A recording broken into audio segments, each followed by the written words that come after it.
This is a station identification moment. You're listening to CPR Worldwide Media, a division of CPR Media Network, coming to you live right across the planet. Check out our website at www.cprworldwidemedia.com and our Facebook page at facebook.com/CPR Worldwide Media. This is CPR Media Network, coming to you live from the USA. Well, looky here, a new listener. Hey, this ain't your little sister's radio station. How are things with the new guy? All we do is go out to dinner. That's it? I mean, he picks up the tab every time, which is great. Why? He's using you. He probably has a city thank you card and he gets 2 times the points at restaurants. So he's just racking up points with me. Some people. Ugh. No, I got it.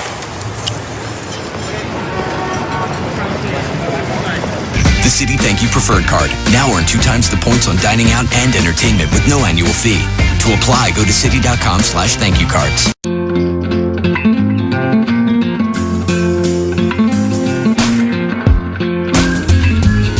It's not about how many miles you can get out of the C-Max Hybrid. It's about how much life you can fit into it.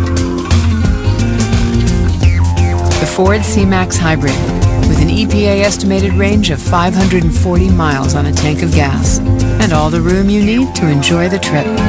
Go stretch out. Go further. You think you know the story of Dracula. You have no idea. But I'm going to show you. My enemies threaten to destroy my kingdom. I want the power to save my family. Drink. Welcome to your life. My name is Dracula.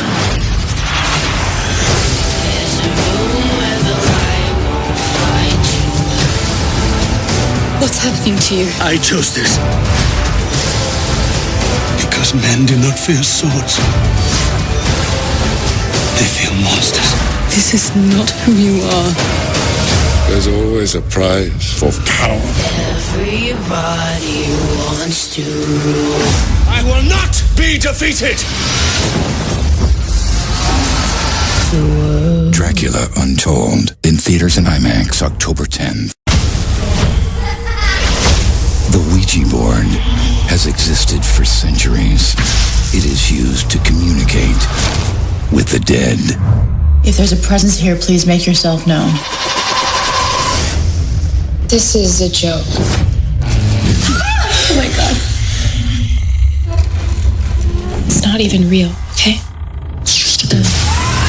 Ouija. We're saying goodbye! Rated PG-13.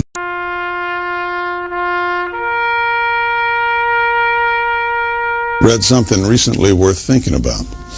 It's the soldier, not the campus organizer, who's given us freedom to demonstrate. It's the soldier, not the reporter, who's given us freedom of the press. It's the soldier, not the poet, who's given us freedom of speech. It's the soldier who serves under the flag, who defends the protesters' right to burn the flag. Isn't it time now to demonstrate that we support our troops? Were it not for the brave, there'd be no land of the free. Fred Thompson's message was brought to you by citizensunited.org.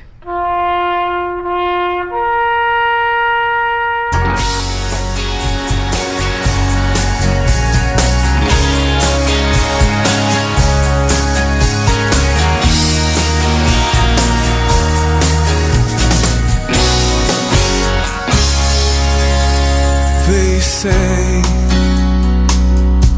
our reputation needs a new coat of paint and a delicate melody. But I say I like the bruises, 'cause a melody don't mean a thing if we don't have the strength to sing. And I won't be made to ever feel ashamed that I'm American made. I got American parts. I got American faith in America's heart.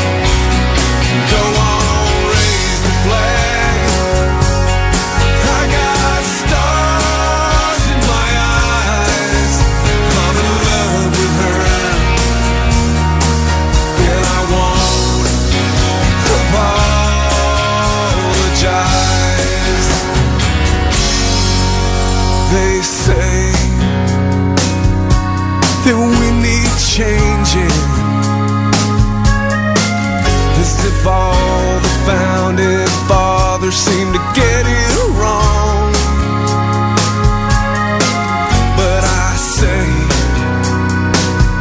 I still believe in the greatest liberator, innovator, cultivator, freedom knows. So I suggest you take a look inside, 'cause I think you changed already. You went and lost your pride. But I'm American made. I got American parts. I got American faith in America's heart. Go on, raise the flag. I got stars in my eyes. I'm in love with her, and I won't apologize.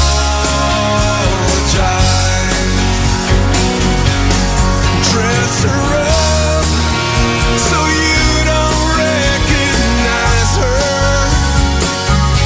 She'll still be there if you wake up in the night.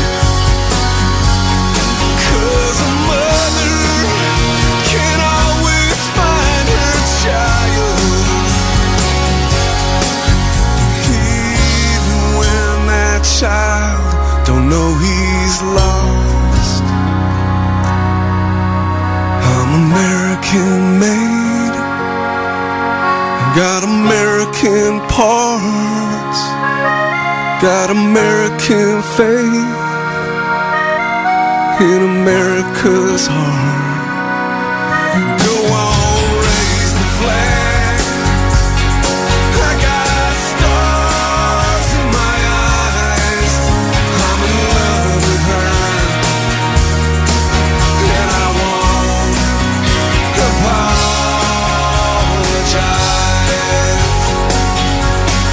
I'm in love with her, and I won't apologize. 'Cause I'm in love with her, and I won't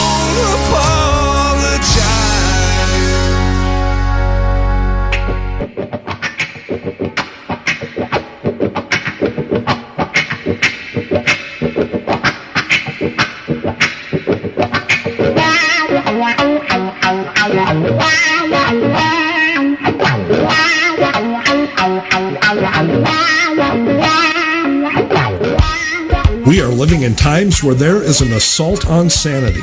Political correctness has run amok and logic has been left by the wayside. Do you constantly ask yourself, WTF is going on in this nation? Do you sometimes feel like a stranger in your own country? Well, fear not. You are not alone. This is the Whiskey Tango Foxtrot Show, coming to you from deep inside flyover country with your hosts, V. Wright and Jose Estevez.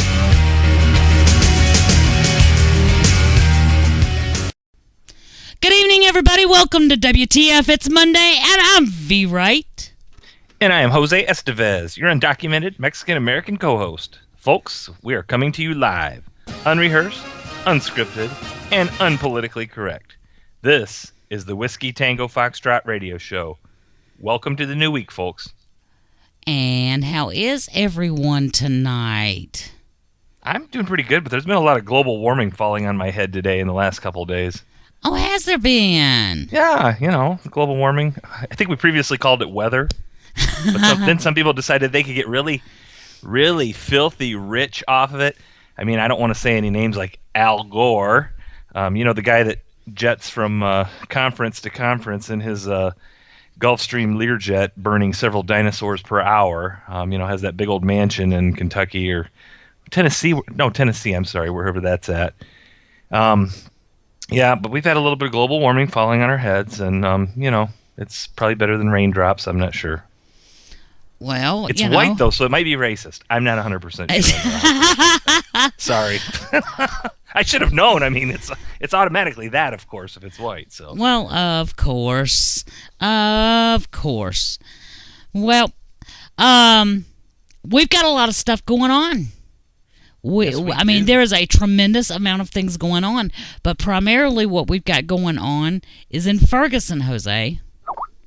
Ferguson, just outside of St. Louis, folks. You've probably heard of it once or twice in the last couple months on our show for sure if you've been listening in, but also with the lamestream media. They've been covering it somewhat. It's percolating. They're trying to light those flames up, and anytime now sounds like they might have some success with that. So we're going to talk about that a little bit tonight. We've also got a great guest for you guys. She is probably not well known to any of us unless you really read the news. And I'm not gonna spoil it any more than that. But let's just say going into the 7:30 hour, the bottom and top half of the next hour, we will have a guest that should be pretty amazing and has done a pretty amazing thing. Not unlike Manny Vega, the Marine we had last week, who also likes to go out and make things happen. Unlike people that sit back and talk about it or just post on Facebook or tweet about it, they actually go out and kind of gutsy, go out and do some things. So we'll have a great guest for you guys. But let's get back to Ferguson. What do you got for us, V? Well, there's much going on in Ferguson. Right now, the KKK is there. Pro-Palestinian groups are there. There are members of Anonymous there. There are, of course, the national protesters from the Occupy, coordinative effort. There are, of course, local teens, etc. I noticed that during some of the footage today, they decided that laying down in the middle of the street and doing chalk outlines and blocking traffic was going to be acceptable behavior. And as that was occurring, I took particular note to all of the little white racist kids that were laying down in the middle of the street. Because for every black child that I saw there, or youth, I'm not going to call them children because they are not. They're just immature mentally, so that makes them youth. But for all those black youth that were there, we had no less than 5 white ignorant youth also laying out there on the ground with their chalk outlines blocking traffic. And there is so much more going on out there. It is unbelievable. The National Guard has been called in at a location about 25 miles southeast of Ferguson. A young man, actually, he was a Navy veteran. His name is Mark Paffriff, and he was leaving work from the Drury Plaza Hotel in Chesterfield. Like I said, that's about 25 miles southeast. He noticed that there were over 100 Department of Homeland Security vehicles in their parking lot.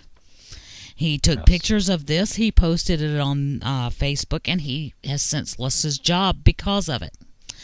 And in regards to that, the hotel has sent out a memo to all employees that they are not to discuss that the DHS is there until they have signed out.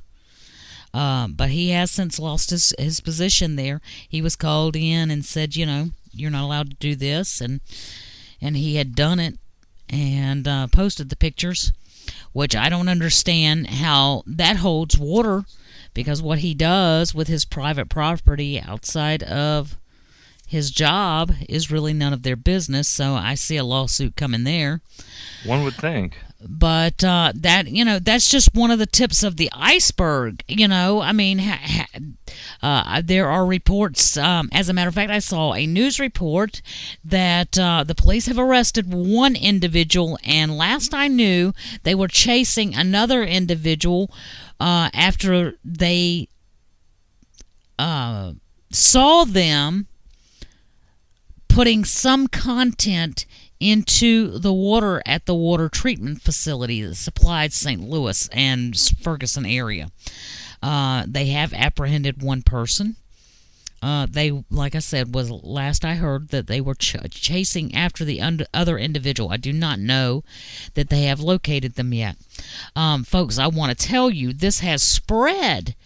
Anyone that thinks it's just Ferguson now, it is not just Ferguson. It is the entire city of St. Louis as well. This has gone absolutely crazy. And then, of course, his parents went to the United Nations.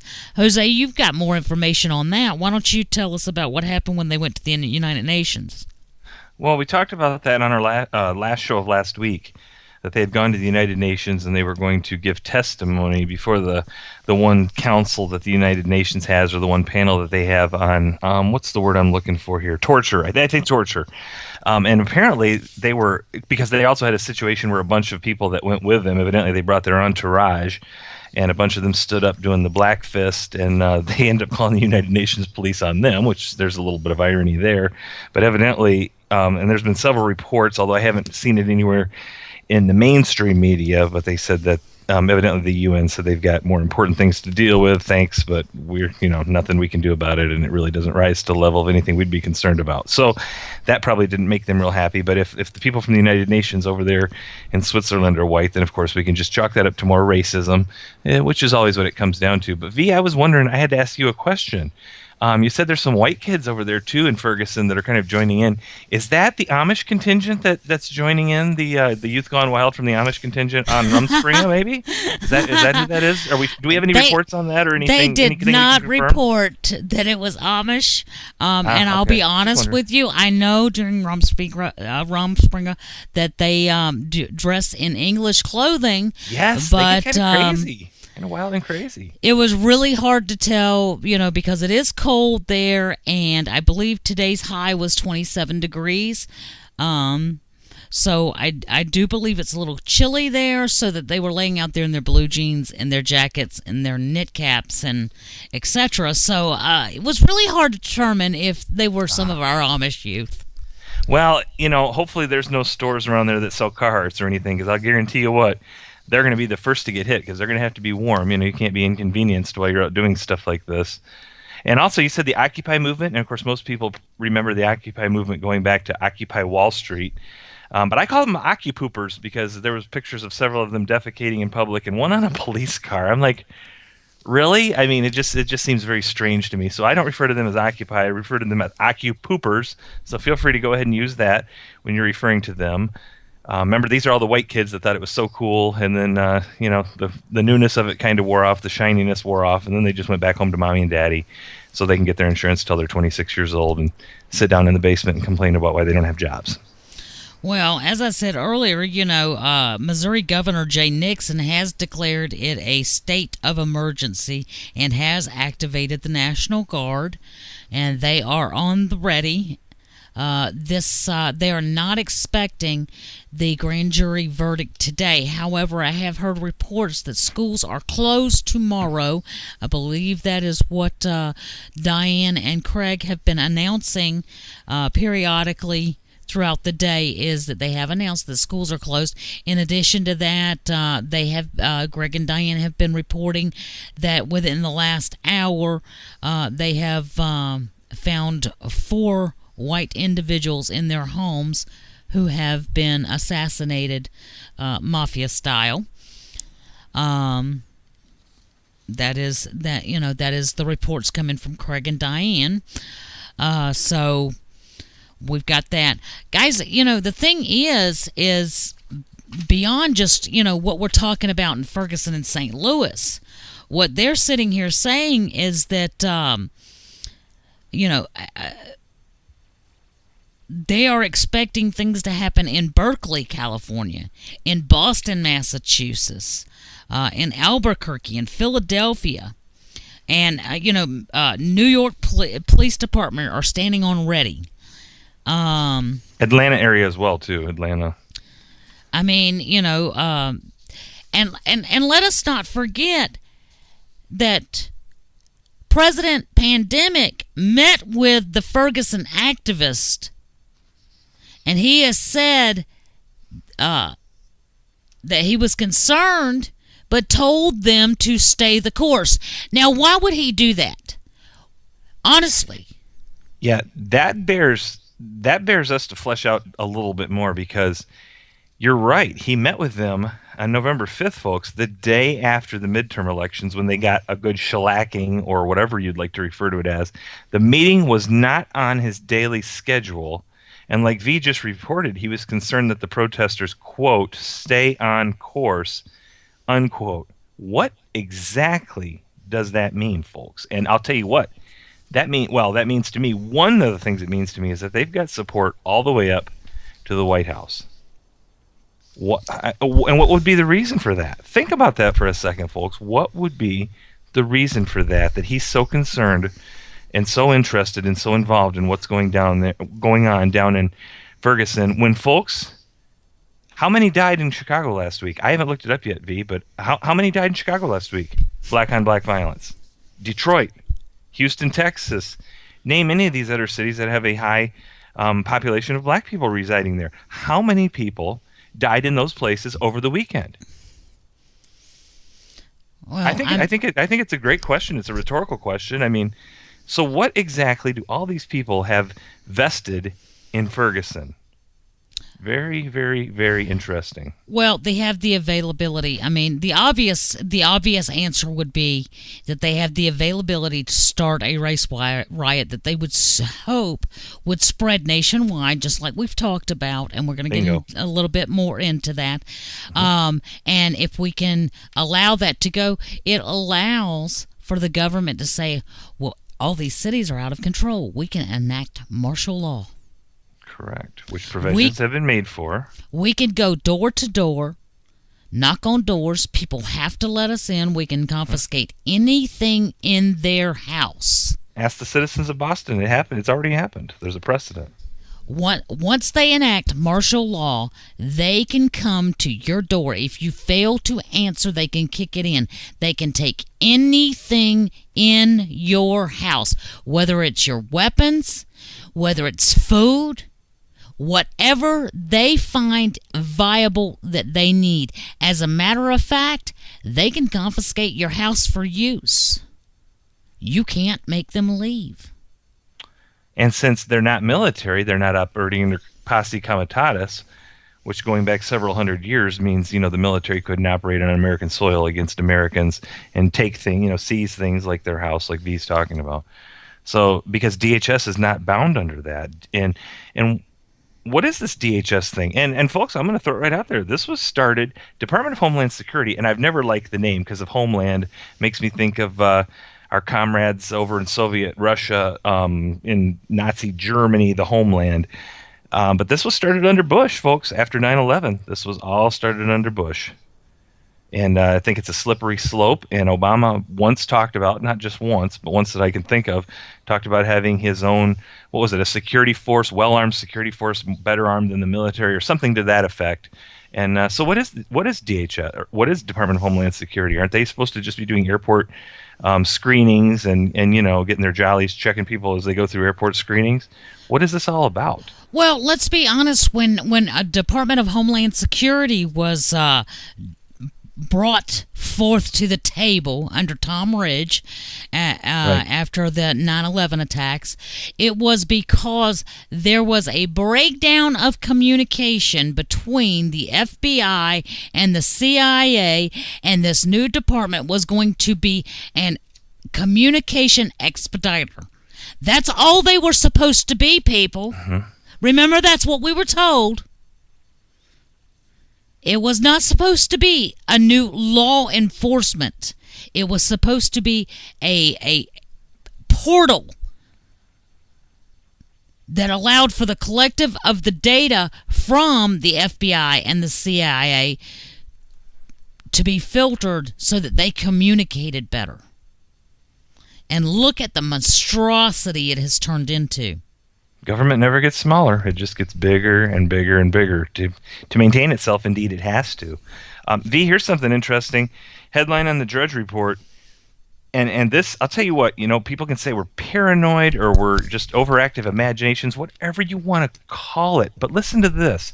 According to the FBI, and like I said, this is top of the drudge, so this just came out. Ferguson decision, quote, will likely, quote, end quote, lead to violence. Why would the FBI say something like that? Because in my mind, that's indicating that the decision will be it sounds like the decision will be favorable to Officer Wilson, meaning, of course, that everybody's going to want to go crazy and loot and riot and act like fools. Why would the FBI put something like that out? The Federal Bureau of Investigation, the top cops in the nation. Sounds to me like words of encouragement for those that are looking to go forth and do such things. Thank you. And of course, we know who's still in charge of the FBI. As far as I'm aware, they haven't put anybody else in there, and that's Eric Holder, who, in his youth, bombed at least one place and was involved in many, shall we say, anti-white type things, organization when he was in college. So, wow, why would they put? You something said like Eric that Holder. out? It's not Eric Holder. Holder. Hmm. Not in the FBI, right? Yeah, FBI is Eric Holder, top cop. He's the head of the Department of Justice, the FBI. Yeah, I don't know. I might be getting things confused here. Right, it's the medication. I'm on heavy meds. I gotta blame it on something I can't take personal responsibility. I'm turning into a liberal. Oh, if you do, you're gone, buddy. I'm telling you what. But seriously, why the FBI director is James Comey, who is Obama's little pander boy. Well, they all are. But why would they say something like that? The Ferguson decision, once again, folks, Ferguson decision, quote, will likely, end quote, lead to violence.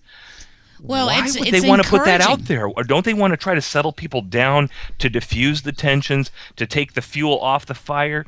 Let's Or be don't they? honest. Let's be honest. If they wanted to shut this down, they could have shut it down in 2 days. We're talking about a community of 21,000 people. That's it. It's not a major city. It's not even a minor city. It is a suburb. Right. And it could have been shut down in 2 days if the police would have called for assistance, gotten the state police in. They could have surrounded the city, put a curfew on it, and been very aggressive in their actions when people started looting and rioting and beating people up and throwing stuff at the police.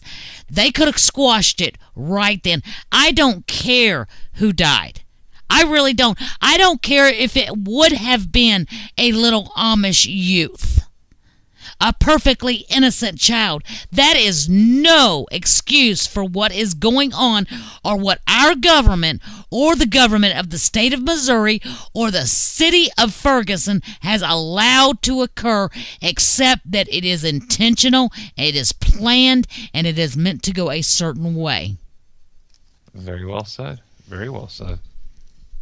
I don't have anything to add. I mean, you're right. I mean, I guess if they wanted to calm them down, they could have said, "Look, folks, you guys destroyed a lot of stuff, so we're going to be bringing you.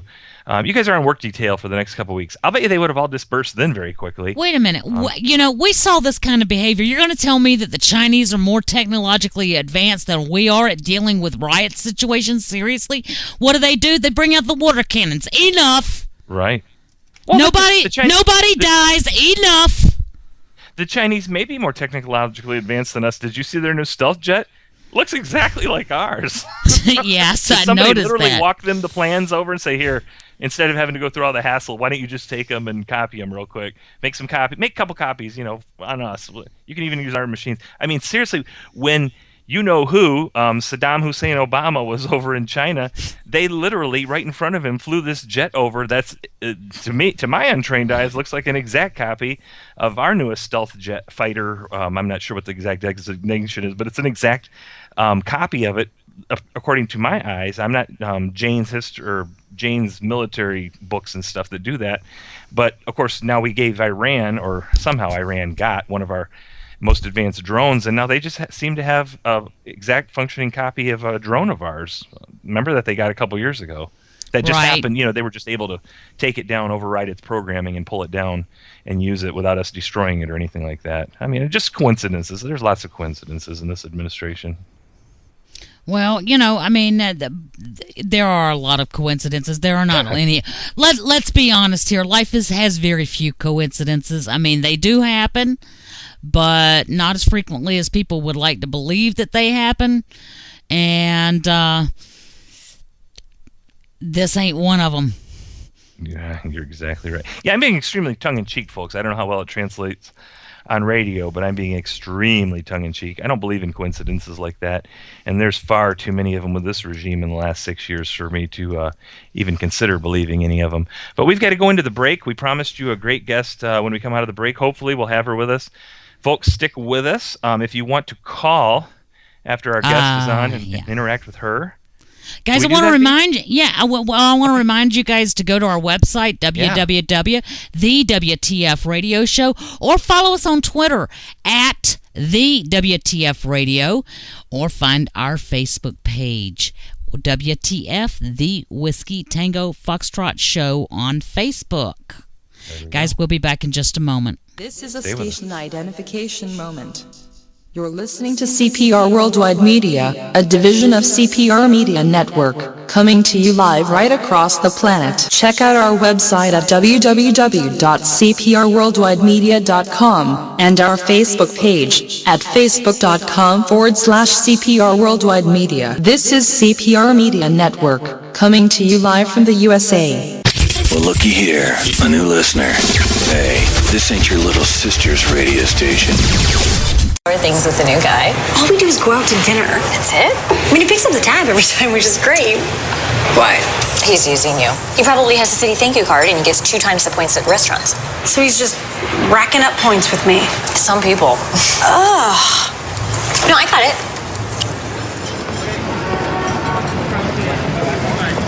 The City Thank You Preferred Card. Now earn 2 times the points on dining out and entertainment with no annual fee. To apply, go to city.com/thankyoucards.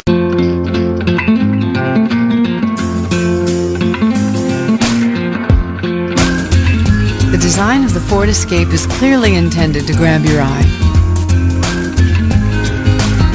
Oh, and your foot. Huh, ain't that a kick? The Ford Escape with the foot-activated liftgate. Go open up something interesting. Go further. You think you know the story of Dracula? You have no idea. But I'm going to show you. My enemies threaten to destroy my kingdom. I want the power to save my family. Drink.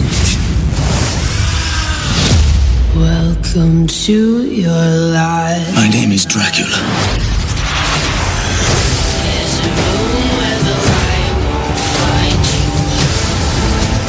What's happening to you? I chose this. Because men do not fear swords. They fear monsters. This is not who you are. There's always a prize for power. Everybody wants to rule. I will not be defeated! Dracula Untold. In theaters and IMAX, October 10th. The Ouija board has existed for centuries. It is used to communicate with the dead. If there's a presence here, please make yourself known. This is a joke. Oh my god. It's not even real, okay? It's just a game. Ouija. We're saying goodbye! Rated PG-13.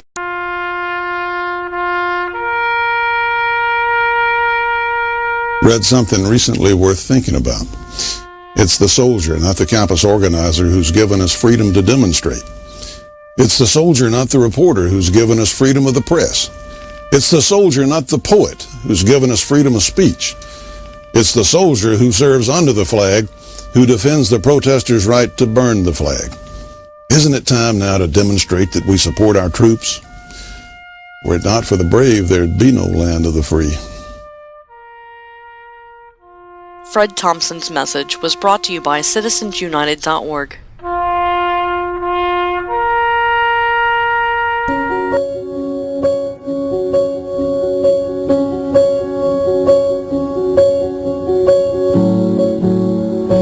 saw the sun,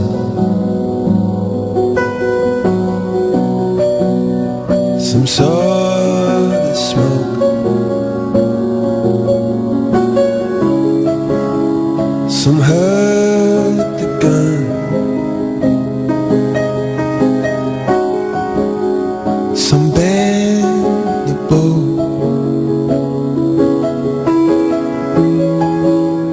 Sometimes the wire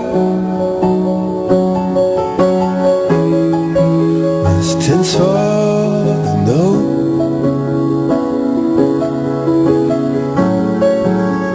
Caught in the fire,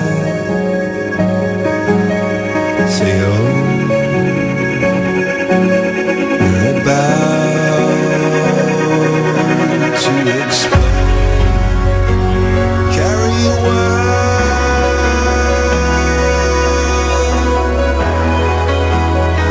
I'll carry your world,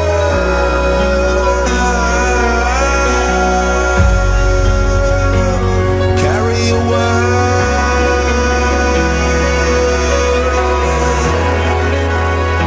I'll carry your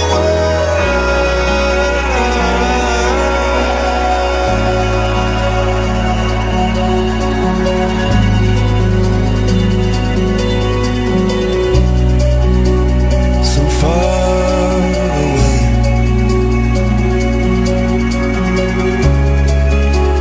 some search for gold, some dragon to slay,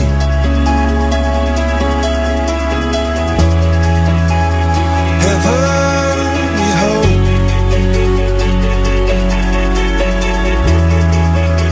it's just up the road.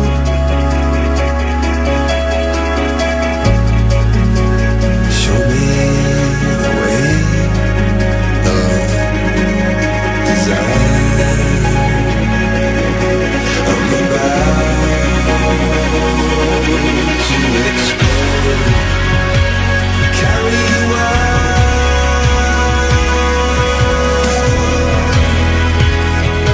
I carry you carry you I carry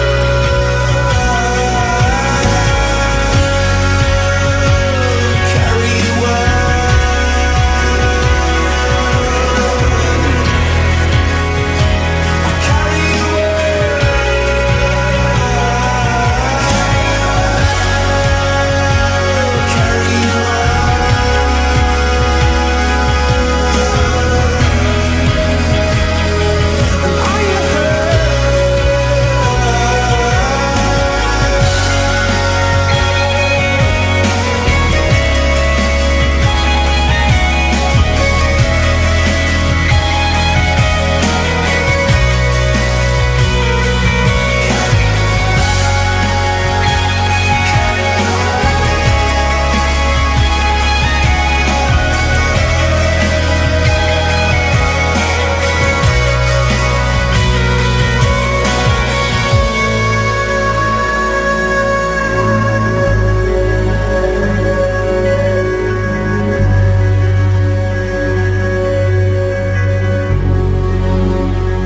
Welcome back, guys. It's WTF, and I'm your host, V. Wright. And I'm Jose Estevez. Welcome back, folks. As we promised, we have on the line a special guest tonight. Some of you may be a little bit aware of the news, especially if you're listening to this show. You probably are more than the average person.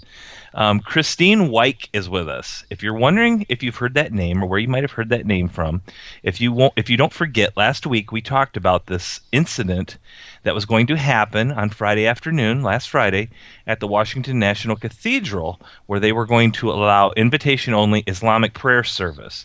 The service held inside the Episcopal Church was meant to promote interfaith prayer and improve global relations between Muslims and Christians, according to the church and the Muslims group organizers.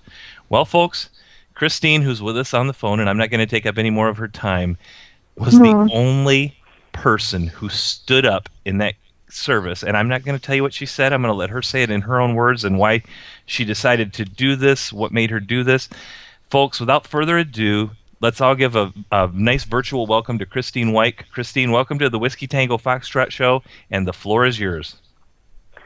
Thanks, guys. I'm honored to be asked to come on. I really am. This has been a very overwhelming thing for me, and God is good. He showed me an amazing thing last weekend, and it just makes me all the more secure that I am his child as long as I am willing to do his work. And, of course, I will always be his child, but what God can do if all you do is put your faith to your feet. I guess I'm an example of that. And I am not anybody special. I'm not anybody smart. I'm not anybody rich or, I am just somebody who is willing to do something. Christine, what carried you to the National Cathedral? Well, I was in Kingsport, Tennessee, and I was just in fact, I was sitting at a McDonald's. I had just grabbed a quick bite, and I was just going through the Drudge Report, and here comes the article. Islamic service, first time to be held in National Cathedral. And I clicked on the article, just kind of opened it up. It interested me. And as I read the whole positive aspect of it, just like he read there, it was just like, let's just bring everybody together. Let's just all get along. And I'm like, oh, no, this is not right. And when it mentioned it was going to be the first time ever, and this was going to set a precedent as, it was mentioned it was, I was thinking it was going to be an interfaith, but as it came out, there was no Christian message at all. It was only an Islamic one. They took the whole floor, absolutely everything. And I had this feeling in me before, and I know how God gets me riled, and I started to have what I call my blood boiling. And I called a handful of my friends, and I said, you can't believe what I think I'm going to do. And they're like, okay, what? And I said, I think I'm going to drive to Washington, D.C., and I said, it's only a 6-hour drive. I said, it's a good long afternoon. I said, I have a free weekend. And I said, I think I am going to cause a disruption. I want to make a scene. I said, I think I'm going to be arrested. And I said, I just don't feel this is right. I said, I need to stand up and do something. And they all just said, okay, we're going to pray. And I said, I have one night to make a decision. Help me out. I said, help me out. And I said, God says no. And then God says no. But I said, I feel like I need to go. And that, of course, is what happened. I moved it forward. And then you got there, and you were there. At that time, you had you did not know that once Islamists pray in a religious environment, that they, in their religion, now control that environment. Did you? No, in fact, I did not know that.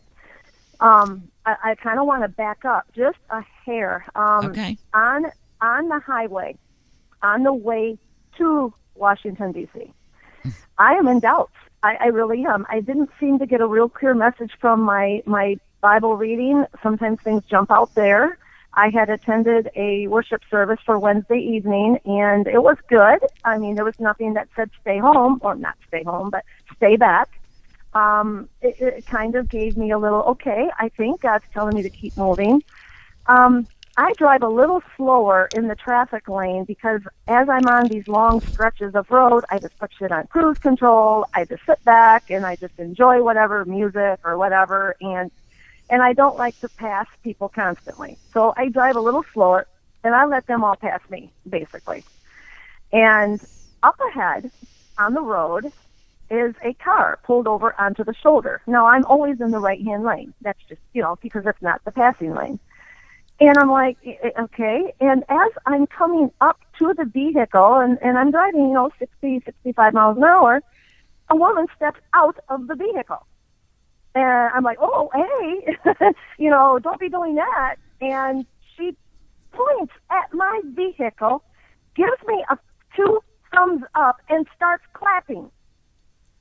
I'm not kidding you. Wow. And I drove past and I went, that was the strangest thing.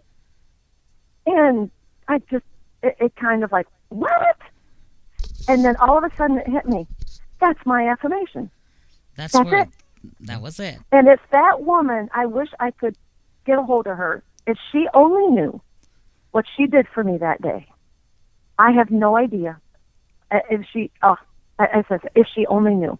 That got me to Washington, D.C. right there.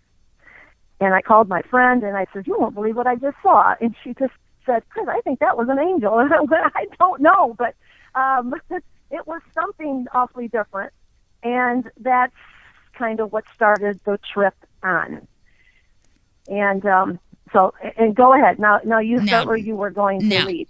Now there were two things. When you went to Washington D.C., you did not know that when Islams pray in a religious environment, they consider that via their religious beliefs that they have conquered it. Right. And you also did not know that this was occurring on the 100-year Caliph anniversary. Yes, both of those things I did not know going in. The only thing that I knew was, number one, the prayer service was to begin at 12:20. That was written up in the article. I also know that it was for invited guests only, and it was going to be a fairly small invited list. I also knew that. So I knew that the first hurdle was to get into the cathedral. Right. That was the first hurdle. And I knew that was going to be my biggest challenge. And of course, here comes the doubts. You're driving 400 miles to not even get in. That was in my mind. Which was a possibility, correct. It was. That would deter. Miles, that would deter a lot of people from going. Yes. Yeah. And I'm like, hey, I'm thinking, okay, this is gas money, this is it. And I'm like, no, it's like, no, and when that lady did the thumbs up, I said, oh, okay. Then Lord, and my prayer consistently was, Lord, you got to get me in. You got to get me in. Otherwise, I feel like it just might be futile. But I thought, okay, I'm going to try. And that's what I did. I tried. And how were you able to get in? Yeah, how did that work once you got there? Was amazing. This is where I had talked to my friend on, of course, I can remember, I only told a handful of friends, maybe 4 or 5 people, because I knew, first of all, if I had posted it up on Facebook, somebody would have turned me in. There's always that one person who thinks they have to be the hero for the Muslims. Right. And they're going to go and call the cathedral, give my description, and I would have been knocked out at the door already. Right. So it was like, no, I'm not going to tell a lot of people, because this was going to be a serious issue, I felt, because I might be arrested, And so I had one of my friends, and she says, you know what I'm going to do, Christine? I'm going to pray that you are invisible. And I kind of chuckled at her, and I said, yeah, I think we're going to have to think that. I got to the mosque. I walked to the mosque. I had found a parking garage that was just around the corner, and so I parked in there for the night, and I slept there the night. And I slept in my vehicle, so don't get me wrong. I didn't sleep in the parking garage. I slept in my vehicle in the parking garage. And I got up and, just, okay, Lord, okay, I'm here. Okay. I'm just shrugging my shoulders, not really knowing what to do exactly. So I get to the cathedral itself at 10 o'clock in the morning on Friday, and there's a security guards are walking around outside. And I asked one of them where was the entrance for the service, because the main doors were locked. I already had checked them, and they were all locked with a notice.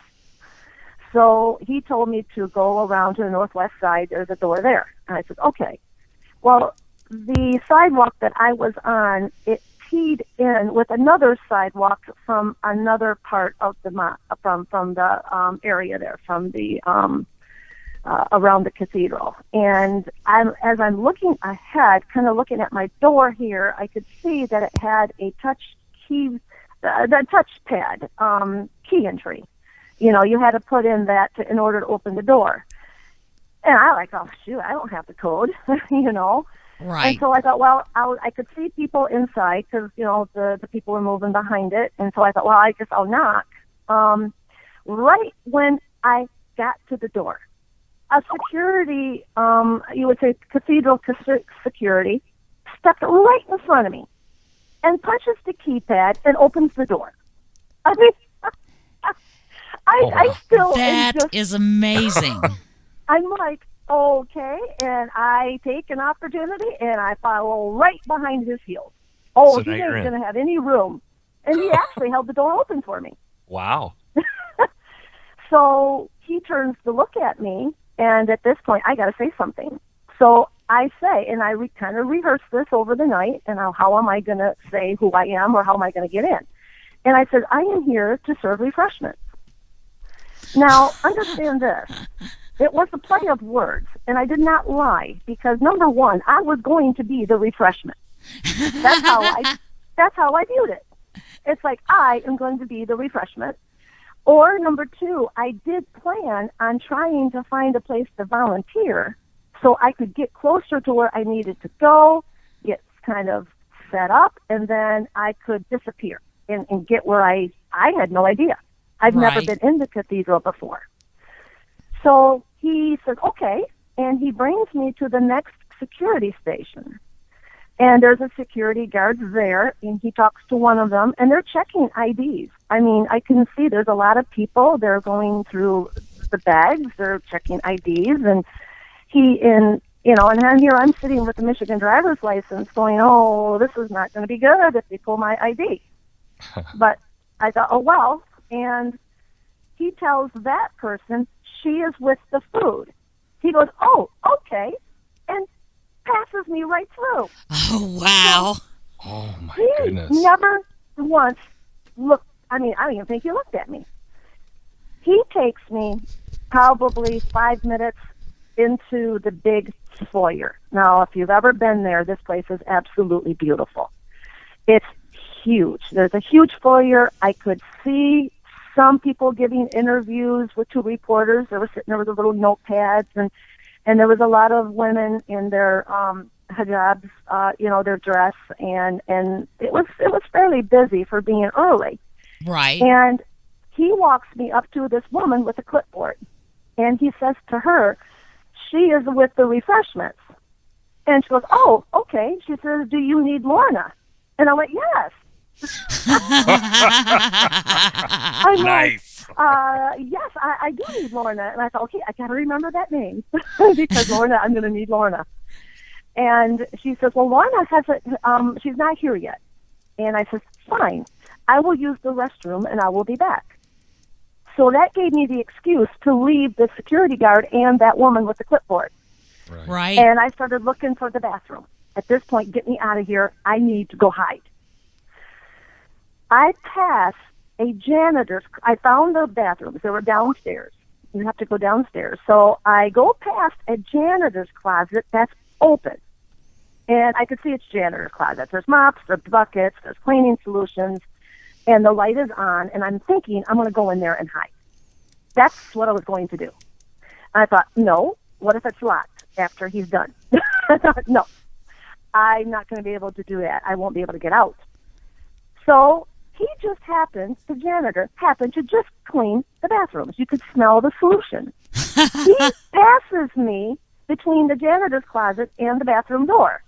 And then he had the stopper, so he released the stopper, and he lets me into the bathroom. I just take the farthest stall, and I wait for an hour and a half.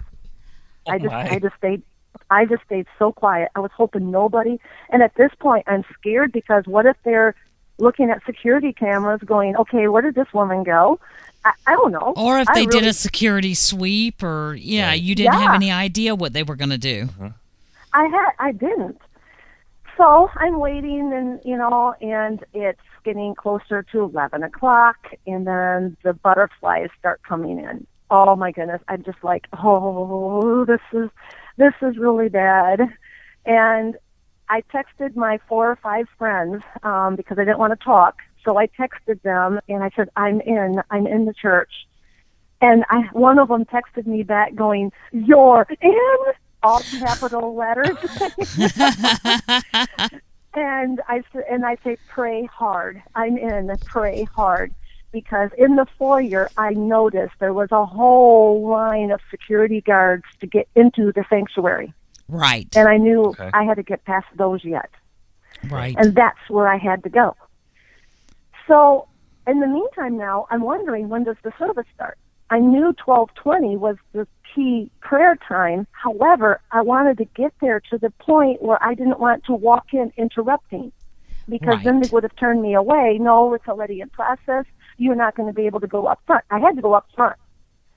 And I'm thinking, I got to find the microphone, because I'm going to use the microphone. I don't know. I didn't know what to expect. Right. So I said, Lord, give me a time. Give me a time. I don't know when. And 11:45 pops in my mind. So, okay, 11:43, 11:44, and I'm like, okay, 11:45. I walk out of the stall. There's a woman washing her hands at the sink. And I look at her, and she's got the press tag on her necklace. Or it's on a, like a little shoestring type of necklace with it says big, her ID, and it says press. Right. She's with the media. She's with the media. So I thought, hey, I said, ma'am, do you know what time the service starts? And she said, oh, just in a few minutes. She said, do you know where to go? And I said, no, I don't. She says, follow me. I'll take you to the front. Now, at this point, in my head, I'm going, and I don't use this words. This was a prayer. Oh my God. Really? Wow. I'm thinking, and we made light conversation as we walked up the steps out of the basement, and then now we have entered the foyer, and it is packed. And here she walks, and we started just chatting about how beautiful the cathedral is and that type of thing, and she walks right past the security guards, and I am right beside her. They never looked at me. Oh, and wow. I'm like, you know what is a shame? One of our chatters on our chat feature said the biggest shame of this is that you had to sneak into America's house of worship. Yeah. Yeah, I never thought of it. Yeah, you're right. At that point, I thought of my friend that told me, I'm going to pray that you are invisible. I actually think I was. Wow. That's how I felt. I actually felt like they never seen me. We walk maybe, 5 minutes to that whole corridor, that huge, the pillars are beautiful. I mean, it's just a humongous church. And we walk all the way to the front, and I see a group of people. They're all on chairs, maybe 100, 200, 300 people. It's kind of hard to tell. But they're all in a big kind of a circle. And she is, of course, with the press, so she points me. She says, well, go ahead and you can sit over here. Well, most of them are already filled. The chairs are mostly all filled.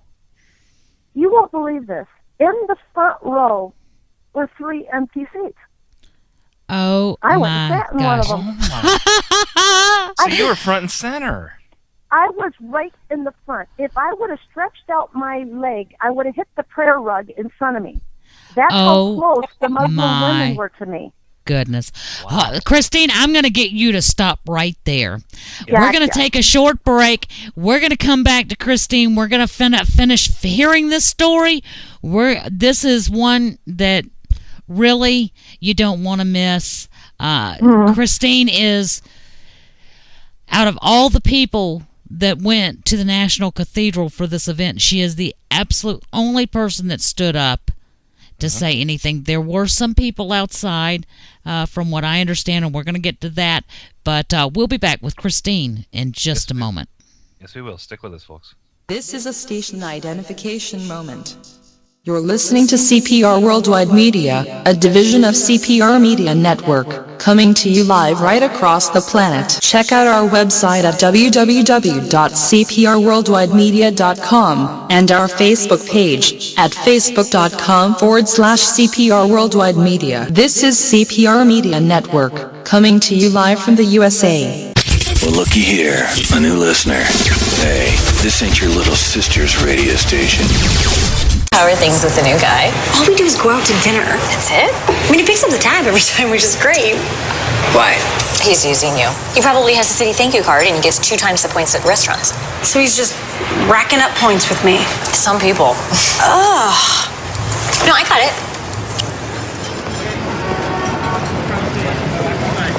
The Citi Thank You Preferred Card. Now earn 2 times the points on dining out and entertainment with no annual fee. To apply, go to citi.com/thankyoucards.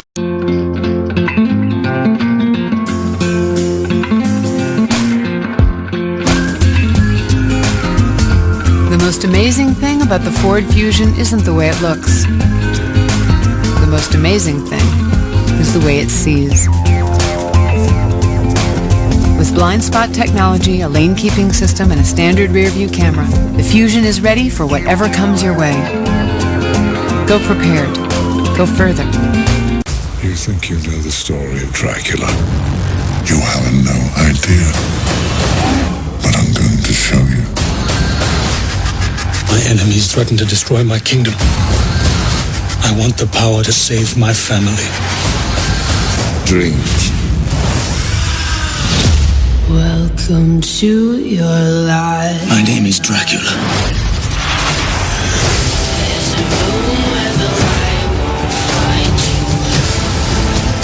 What's happening to you? I chose this. Because men do not fear swords. They fear monsters. This is not who you are. There's always a prize for power. Everybody wants to rule. I will not be defeated! Dracula Untold. In theaters and IMAX, October 10th. The Ouija board has existed for centuries. It is used to communicate with the dead. If there's a presence here, please make yourself known. This is a joke. Oh my god. It's not even real, okay? Ouija. We're saying goodbye! Rated PG-13.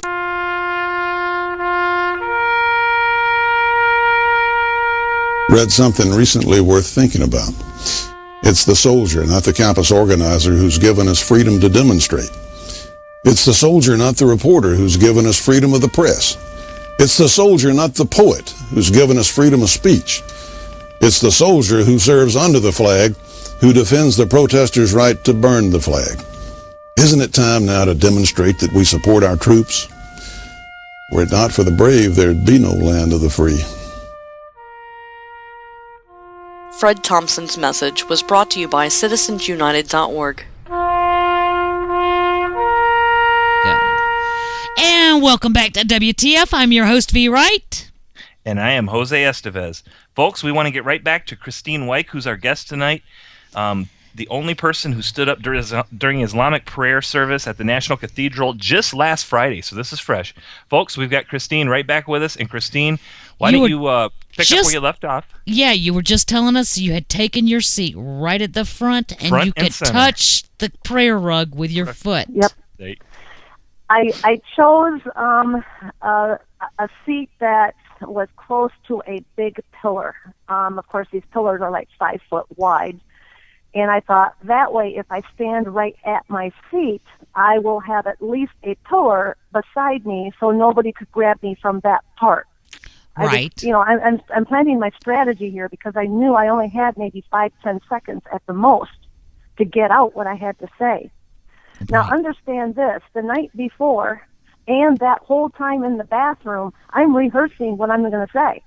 I mean, I knew this is how it's going to go. This is it. And this is what I was planning on saying.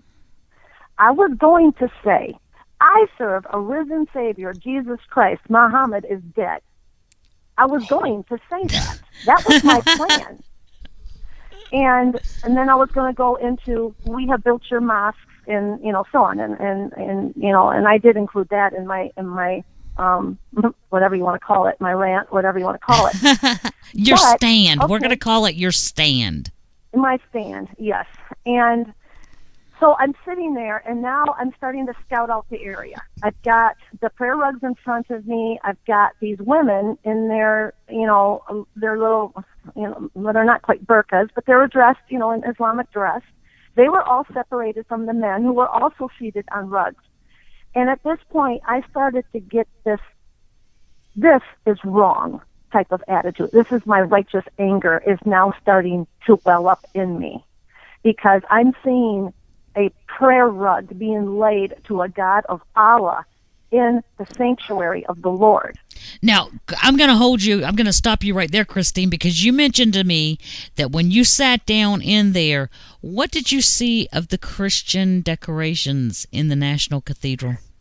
Well, there was none. There was no Christian ones at all, except, and I'll bring this in a minute, because that made my whole speech change when I seen what I seen.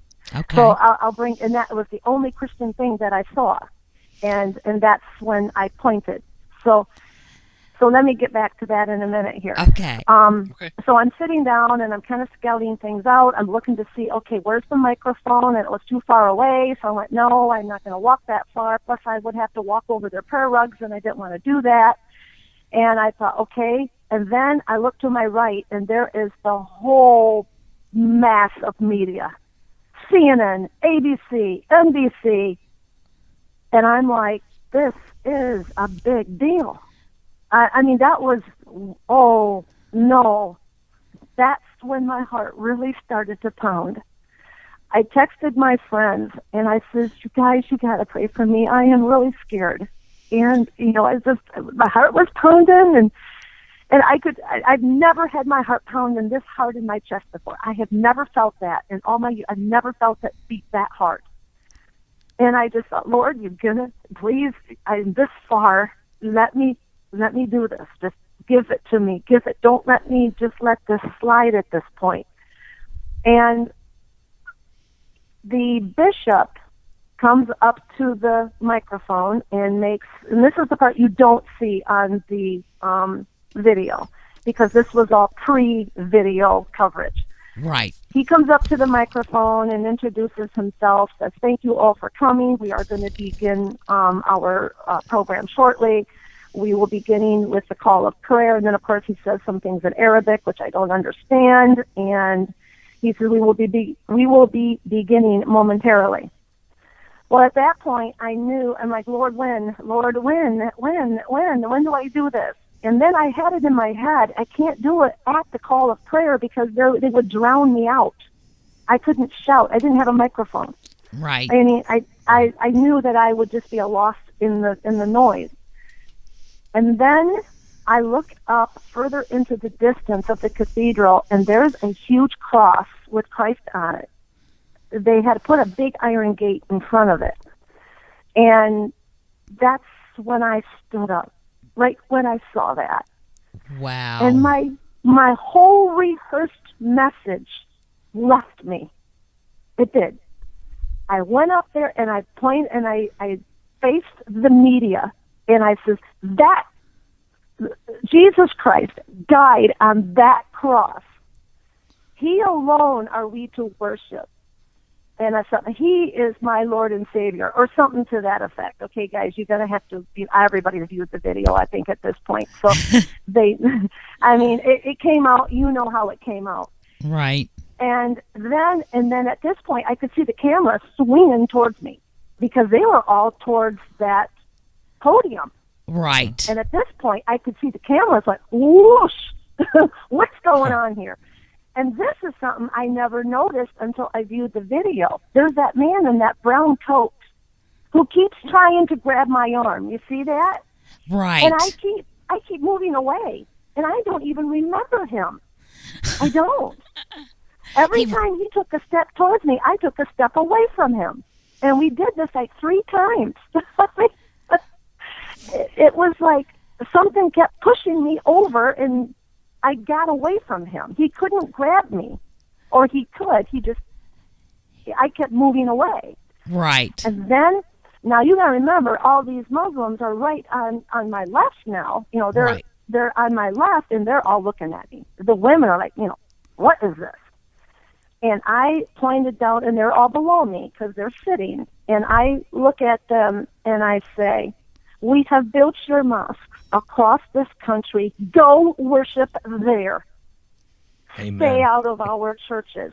Amen. And of course, at that point, the security now, I could feel of that man, I think, in the brown coat, and then a man in a purple outfit, I think. I don't remember quite clearly. I felt the pressure on my arm. It was not rude. It was very calm, it wasn't harsh. And he said, you are going this way, or you are moving this way. Okay.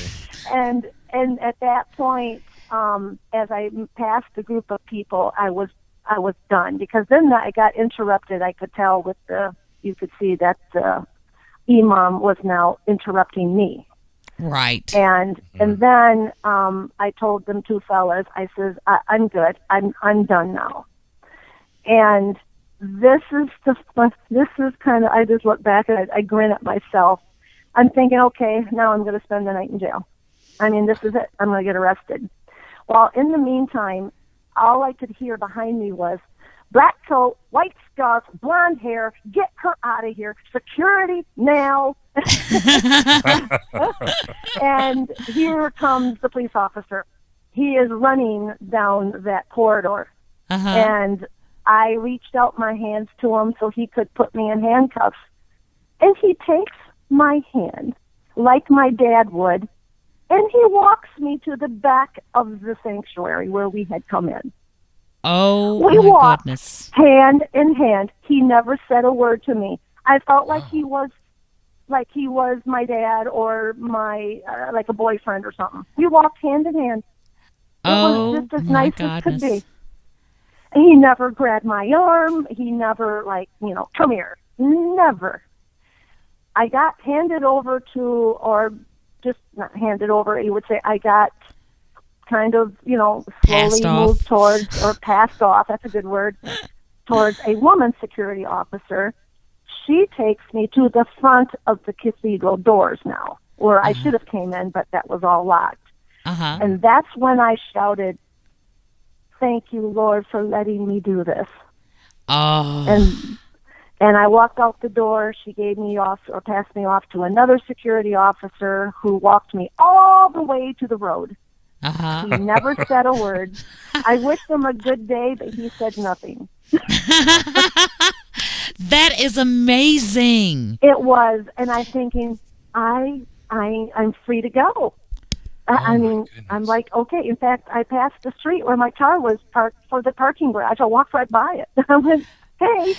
Now, were there any protesters outside? No, there was none out there. No. No one. There was not. No. Wow. We had anticipated that there would be protesters outside. There were no motorcycle groups or anything like that, Christine? Here is the amazing part. The next day, my girlfriend runs into, at a craft show, a woman who was talking about me. Did you see what went on at the cathedral? And my girlfriend's all grins, and she says, yeah, that's my girlfriend. And you should have seen, the woman started weeping. She says, I was the one that was helping to organize the motorcycles that were supposed to be there. She says, it fell apart. We could not get it together. It was like she had something in her schedule that kept her from calling everybody. They only had 2-day notice, because right. They've seen it on the news Wednesday night, or even, they've seen it Wednesday night. And another girl who was supposed to help with it got sick. And she couldn't help organize the group. So you were, in fact, the solo representative of the Christian nation. Oh, yeah, but look at it this way. Out of this whole nation, this whole entire nation, you were the only one there. That is unbelievable. But look at it this way, hey guys. If that motorcycle group had been there, they may have raised security level, and I may not have gotten through as easy. That's a very good point. Exactly. And I told her that. And she says, you don't know. She says, how disappointed we were that we weren't there to support you. She says, the guys and the gals that were ready to go, they just threw up their arms and they said, "The Lord be angry with us. We are so sorry. We let you down." And I went, "No. I said, "Understand that they would have beefed up security. I'm sure they would have. I don't know. I don't know. Maybe that was something God designed to say, no, I need to have them not get too much on edge so she can get through." I don't know. That's something we're going to have to ask God. Exactly. We're going to have to ask God. Well, Christine, but that was an encouragement to her. How you and I cross paths is absolutely amazing to begin with. But the fascinating thing about both of us, and neither one of us knew the other one existed, is we are probably the only two women in this nation who have gone to the Dearborn Mosque virtually by ourselves and confronted the evil that it resides there. And we have done it at separate times. But guys, let me tell you, we have teamed up. This is a dangerous thing. We will be at, that's it. Christine and I will be returning to the Dearborn Mosque the Friday. Well, when exactly? What are those dates, Christine? Have you got those dates? I have no idea. All I know is it's going to be the second annual Good Friday standing for Christine White. That's it. That's it. Wow. We're going to do that again, and that will be in Dearborn, Michigan, and it's the Good Friday before Easter. And if you guys would like to join us, please look either one of us up on Facebook. Or leave your message at CPR Media Network group and on Facebook, or you can leave it on our website in our comments section at www.thewtfradioshow.com, because we do have every intention in this world of returning to Dearborn, and I never thought I would go back there, but yes, I am returning to Dearborn, and I am doing it with a fellow Christian warrior, and I am just going to stand tall, stand proud, and be a soldier of God that day. And if you guys would like to join us, let us know. Hey, Christians, we need to warrior up. Come on. This is a battle out there. We are told that we have everything we need to fight the devil. We have everything that we need. Let's put God. Well, we have to offer some resistance, folks. We have sat back and played nice and cooperated and compromised to the point that we have almost lost our nation, and it is time to set the groundwork straight. Everybody says, well, God will take action. You're absolutely right. He's brought two fiery women together who will face down their fear because they have complete and total confidence. And folks, let's not I hate to jump in, but let's not downplay the importance of this, because just like I talk about the leftists, the liberals, commies, whatever you want to refer to them as, are big into their symbolism, so are the Muslims. And for them to have this prayer service, when they did, the timing that they did in the National Cathedral of all places in Washington, D.C., folks, this is big symbolism. This means, it may not mean a hill of beans to a lot of people, think, well, it's just, a prayer service. No, this is a big, big thing around the world for them to do. This is a coup for them. Don't mistake it at all. Well, it was a win. Absolutely. You better believe it was. It sent a message to every Islamic around the globe that the United States had been conquered. Yeah. I fully believe they took hold of our national Christian cathedral. Yeah. Why can't people see the significance of this? And that's why I wanted so badly to make sure I got out. We've built you mosques. We've allowed you to have them. Go in there. Stay out of our churches. And that's a very valuable point, Christine, in that we, folks, don't mistake it. The federal government has provided grants to Muslim communities in millions of dollars to build their mosques. Mm-hmm.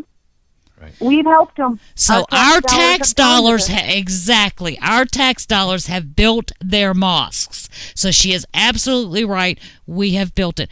Christine, I love you so much, and I am looking forward to everything. I love you too. I'm so looking forward to, when is it? How many days? Too many at this point. Well, let's just say, let's go, Lord willing. Lord willing. But I encourage everyone, if you feel the burning in you as I do, and as you guys do, Friday is their call of prayer. Go to the mosque. They start usually between 1 and 2 o'clock in every afternoon. Go to a mosque. Stand by the side of the road. Don't stand in their parking lot. Don't stand on their lawns. Yeah, don't go on their property. Yep, and don't be vulgar. Right. Just pass out Bible tracts. Have a sign that says, I love Jesus Christ. Just be a light. Because there's those little kids that sit in the back seat that like, oh, Daddy, what does that sign say? That's what I do. I stand with my sign. I don't speak unless they come to me and talk. And I'll guarantee you, when you do that, within 2 to 3 minutes, you will have a police officer there. They always call the police. But you have your rights. The police will not bother you as long as you don't make a ruckus and cause litter and that type of thing. Just be there, make a presence. That's all you need. That's it. And I tell you what, all it takes is one little kid going, who's Jesus Christ? That's it. That's it. Puts the question there, doesn't it? That's let's what it's do all this about. on Friday. And we're trying to get a movement going for Black Friday, the Friday right after Thanksgiving. And I says, I'm going to go out with a sign. I think I'm going to make one. And it says, thank you, Jesus Christ, for dying on the cross for me and these Muslims, or something to that effect. I don't know how I'm going to word it. And I'm going to go find a mosque wherever I am. They're in your towns. Yes. Sure. They'll be probably within 50 miles of your major city. Or in a major city. If not, there are Islamic centers, and it's required. They have to go and pray in them on Friday. It's required. That's right. So they will be there. They load up the parking lots, believe me. Well, come on. If they can come and pray in our churches, let's go and pray outside of their mosque. We can do that. Maybe they will play fair and let us inside their mosque. And I think Franklin Graham would be a perfect representative for the biggest mosque in America to go hold a prayer service. I agree. Well, I agree. exactly. Yeah, he had strong words to say about it too. Thank God he wasn't afraid to speak out about it. That he did. He was one of the few ministers that said something, to the media like that. But I'm sure there was many others that said it off the pulpit. Absolutely. But let's get Franklin Graham to go have a speech in their mosque. Oh, wouldn't that be something? Let's play fair. Yeah, well, we all know that's not going to happen. We all know that they will not tolerate that for a moment. Because they have an agenda. That's correct. That's and correct. they have no tolerance either. Tolerance is a one-way street with them, just like with liberals. Exactly. It's been wonderful talking to you. I appreciate the opportunity, guys. Well, Christine, thank you all. Thank you for coming to visit with us, and we look forward. I look forward to getting with you, and we've got plans to make for spring. So you betcha. All right. All right, darling. Thank you for calling in and being our guest tonight. I appreciate it. Thank you. You take care. Bye-bye. Bye, Christine. Guys, that was Christine Wyke, and wow, what a story. Wow. What a story. One person out of a nation of what, 340, 50 million, some odd people?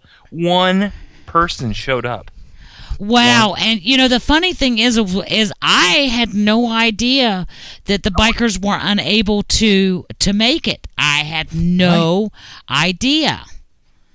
And she did it classy. I just want to say that she did it classy. She didn't yell and scream and cause a huge. I mean, she caused a scene, of course. That's inevitable, or there's no way to get around that. But she did it classy, and she left. They walked her out. She wasn't yelling and screaming, or they didn't have to carry her or anything like that.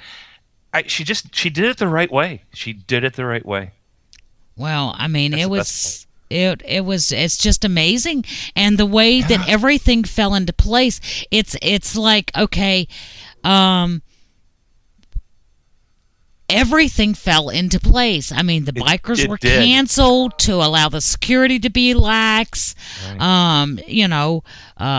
Just every you have to think that she was most definitely walking with God. I don't know how else to say it. No, because all these people that were placed, one after another, the one that let her in through the door that had the special key mechanism, the person in the bathroom that happened to be press, all these people just, wow. Exactly. There's no other way to look at it. You believe in your coincidences, folks, and we talk about all the coincidences with the regime, but I'll tell you what, this was something different in my mind, something very different. This was just, I mean, when she was telling me yesterday, and she told me, she says, as I sat there, I was shaking so bad, and I was so scared. And she says, people call me courageous. I told her, I said, well, that is the sign of courage, is to be that scared and do it anyway, act anyway. Mm-hmm. Guys, we have some things going on right now in Ferguson. We're going to cut to the chase here. We have Craig Andreessen and Diane Sorey with us. Guys, hi. Hey. Welcome to WTF. Welcome. Thanks. Hey, it's good to be here. We had breaking news, but that was like 45 minutes ago. I am so sorry, but I just could, sometimes God moves you in a certain way. Well, what we got now is breaking wind. Okay. So if you guys are up for that, go for it. Okay. Well, the newest out of Ferguson, Missouri, is the verdict they claim is not yet in, which we all know is bull. The grand jury will meet Wednesday to render their decision, but Governor Nixon does not want it announced to the public until this Saturday evening. However, Missouri AG McCullough wants it announced immediately, saying both Wilson and Brown deserve due process. And this is becoming a play right out of the theater of the absurd, using stall tactics like we haven't seen before. However, Governor Nixon is a Democrat, and I just wonder if he's running all this through Obama, and that's why we're being stalled. In fact, the rioters, we actually have to agree with the rioters because they are there now demanding a verdict that enough is enough. Mm-hmm. Now, let me tell you what happened earlier this evening was that we all thought that the announcement, the decision, was going to be announced. And we had breaking news leading up to 7:15 that Governor Nixon in Missouri was going to have a press conference. We thought he was going to make the announcement of what the decision by the grand jury was. What he actually did, you guys, was he pissed off a whole bunch of people by telling them why he pissed them off. Oh, Lord. Yeah. What did he... I don't understand all this whatnot. I understand giving consideration to the schools to make sure that the children are either locked down in the school or safely at home for the night because they don't know what's going... because of all the calls for violence. I understand giving that consideration to the schools. But the children are home by 5 o'clock in the evening. Make the announcement. Get your people in place. The fact of the matter is, at this point, when everybody starts seeing everybody converge, they're going to know what's going down anyway. This is really silly. Let me bring you guys and your listeners up to speed on some of the things that have transpired just over the last 3 to 4 hours this evening. The rioters, they call themselves demonstrators, but let's call them what they are. The rioters, they're going absolutely crazy right now. We got reports that 4 people had been found dead in their homes of gunshot wounds to the head. We had reports of 1 fire station that had been lit on fire. We had reports that 2 men were seen dumping something into the water treatment plant outside of Ferguson. I saw that on the news. Yeah, I saw that on the news. One of them has been apprehended. The other one, as far as we know, is still at large. We've got reports that, get this, guys, Hamas is in Ferguson. And it's been confirmed. I know that the pro-Palestinian groups were there, so I guess, the pro-Palestinian groups, that is Hamas. So, okay. Pretty much. Yes, Pretty much. and here's the kicker. The KKK is on their way. Well, not only is the KKK on their way, but Anonymous has gotten involved in that as well. Yes. And Anonymous has. But let me explain something. The way this was reported to me on Anonymous. Anonymous got involved with going after the KKK, just as I don't know that anybody knows publicly, but Anonymous has also been going on the other side as well. They are trying to keep this. They are anti-Obama and his desire to turn this into a martial law event nationwide. That's what they're seeing is going to occur, so they are trying to quell it on both sides as best they can. Now, do I necessarily agree with their tactics? Probably not, but at least they are trying to stop it. So by whatever means that they have available to them, because our president went forward and said, "Y'all stay the course, buddy. Wow. Let me slap you on the back." Mm-hmm. Yeah, and that was November 5th, so that's been almost 2 weeks ago now. Right. And that was reported in a New York Times article, it was buried down in the 21st paragraph of the thing, and it was actually mentioned to the New York Times by Al Sharpton, who apparently was also in that meeting at the White House. So you've got all of these different things at play. You've got a governor that is now telling the AG's office, hold the decision until Saturday evening. The AG's office is saying no, because both Wilson and the Brown family deserve to hear the decision of the grand jury. You've got sources. We're not at liberty to tell you how we come on this, but we have sources now telling us that no decision has been reached at this point. We don't know whether or not to believe that. This whole thing has just gone crazy, and now you've got literally hundreds of thousands of people who have gathered in Ferguson. They've been brought in by bus and by airplane from all over the world, not just the country, but all over the world. You've got hundreds of thousands of people in Ferguson for the purpose of causing trouble, and now they're being stalled. What do you think is going to happen in Ferguson? Well, I'm going to tell you, it's not just Ferguson, though. I mean, we've seen this. This has expanded out into, Ferguson is just a suburb of St. Louis, and we've seen it expand out into the St. Louis metropolitan downtown area. Yes. And we have reported here on CPR on many occasions about the activities that are going on in downtown St. Louis.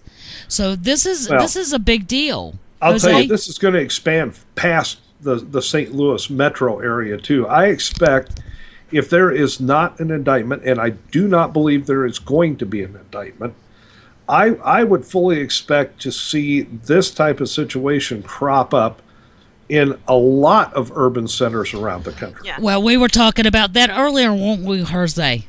Atlanta, out in California. But then you also have the FBI just saying that the decision will likely lead to violence, which kind of indicates that, it's going to be, that the officer will not be indicted. Sounds condoned. Yeah. By the way, I do not believe this is about martial law. I believe this is about Obama getting his wish of starting the Second American Civil War. But what would they grant? Let me tell you, Diane, if you stop and think about it, and we were discussing this earlier in the show, the Civil War, another Civil War, okay, fine, we might get that, but what has they been going after? He's been going after control. If he has martial law under the current laws, that allows them to come in your house and take whatever you want. It's not all of your weapons. You say it's not going to happen, but if a team of 30 or 40 come knocking on your door with your simple 45. Martial law is not going to happen for one reason and one reason alone. In order to do that, he would need the U.S. military to back him up. The U.S. military is not going to back up. That is true, and that it will probably be the saving grace for every suburban area. If they ever decided to do martial law, that would be the saving grace of every rural area in the country, because they do not have the manpower to do anything but to lock down select cities. Right. They're not going to come into everybody's home. The military will not allow it. They will not fire or go against the American people. The generals have said that. The rank and file have said that. Obama knows it. All this scare tactics about martial law is just that. It's perpetrating scare tactics that are not going to happen. Well, I got news for you. There's a lot of people that have been sitting back watching this. Guns have flown off the shelves. As a matter of fact, Jose, is it not correct that some stores have sold out? 50% plus increases. Some stores have sold out. Ammunition is getting harder to find in that area. But regardless of what happens, even at a minimum, they're setting it up so people will get hurt.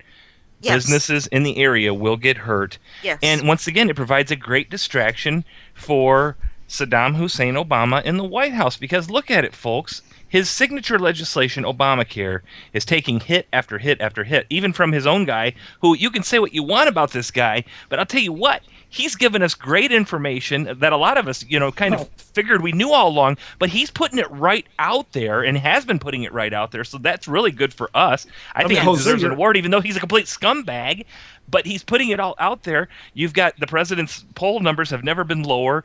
You've got all kinds of things. Look at the big turnaround in the Senate and the House just a couple weeks ago at the voting. So once again, it provides a distraction, another distraction. So what's he going to do in the meantime? Well, this is what he needs. He needs this distraction. Now, Diane and I were talking, about a half an hour ago about the idea that, Obama has vowed to use his pen and his phone for amnesty, and there was talk that it would happen at the end of this week. Well, guess when Nixon wants to make the announcement? Bingo. The end of this week. The end of this week. There's a palpable sense of distraction in the air. But okay, that's fine. Okay, but the violence and everything's going to go forth for a week or so beyond that at least. Do we? Now we also know that there are other things that he's got planned. I mean, he's working on an Iranian nuke deal. John Kerry left for today for that. Yes. Can we convince Iran to keep Kerry? Can we send him a card? Can we? Okay. Hey, where's Christine? Christine, let's pray. It seems to work well for you. Come on. Can we write a letter to the Ayatollah? I mean, others have. Yeah. Keep Kerry. Yeah, I think I remember that. Yeah, just recently.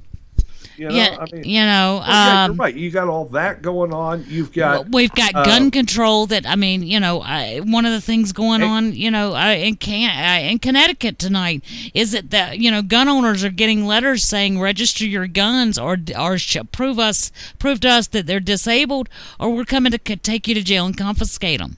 It's not going to happen. No, it is going to happen. That's already started. They tried doing that last year, and they fell flat on their face with Diane, they've already started. When they said that the sheriff's departments would not do it, the sheriff's departments in Connecticut are already knocking on doors. I mean, it is happening. It is absolutely happening. But let me tell you something else that Obama wants to get really bad is control of the internet. Okay, we just got a report earlier this evening that if he gets his way on that internet bill, that also has a secret back door into it that leads to an internet tax. That's correct. Okay, so now we know why he wants that so bad. Not only does he want control, he wants to boost taxes. Well, he has promised out just recently some $23 billion in climate change agenda money. There Right. is no such thing as climate change. Absolutely. Exactly. It's the weather. It's the called weather. freaking That's weather. that's all right. it is, But naturally occurring it does weather not pattern. change the fact that he has promised $23 billion in contribution globally from the United States for his and the UN's climate change initiative. Exactly. And he has Now- promised executive order on that before the year is up. Yes, everything is before the year is up, and the first thing the Republicans, if they grow a set, will have to do is reverse all his executive. I don't know if there's a Preach it. set. I don't know if there's a set between them all, Diane. I don't think I there think is it's either. if there is, it's in the ladies' bit parts. I bunch of agree on eunuchs. that one. Well, now let me give you guys this. This is custom made for WTF. Okay, this is Absolutely. No, this is specially for you and for Jose V. Okay, here's some breaking news that's got WTF written all over it. 80-year-old Charles Manson. Yes, that Charles Manson is going to marry a 26-year-old woman while he's in prison. He got his marriage license today. What the F?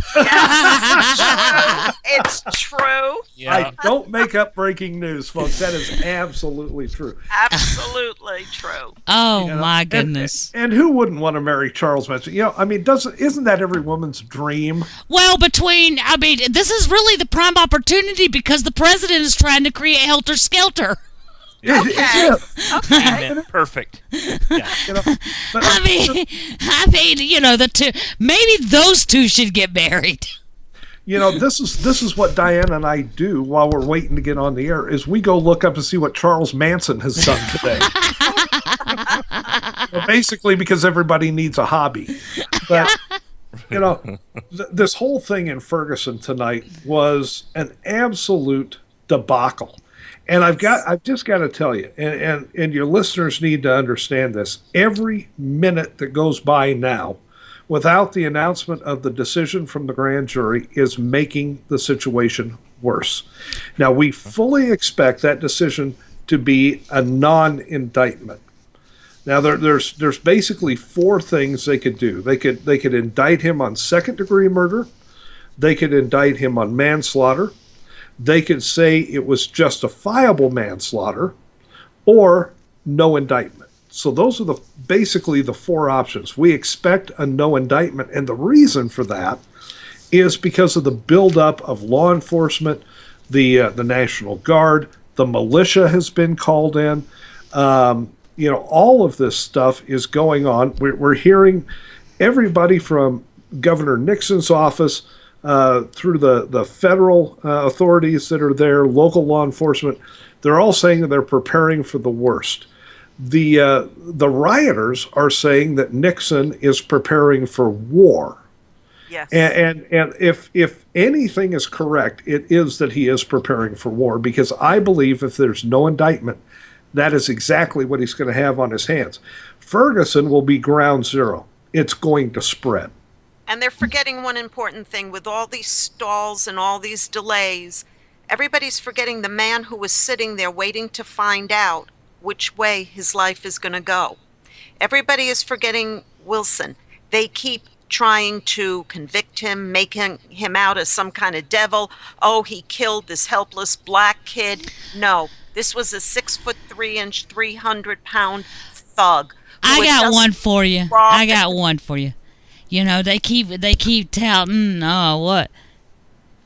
Hands up. What is it that they keep saying? Well, hands up, don't shoot. Hands up. Hands up, don't shoot. Yep. Well, thank you to my co-host, Jose. I have been hashtagging the daylights out of thugs die, give a hoot, don't loot. Don't loot. And hands down, pants up.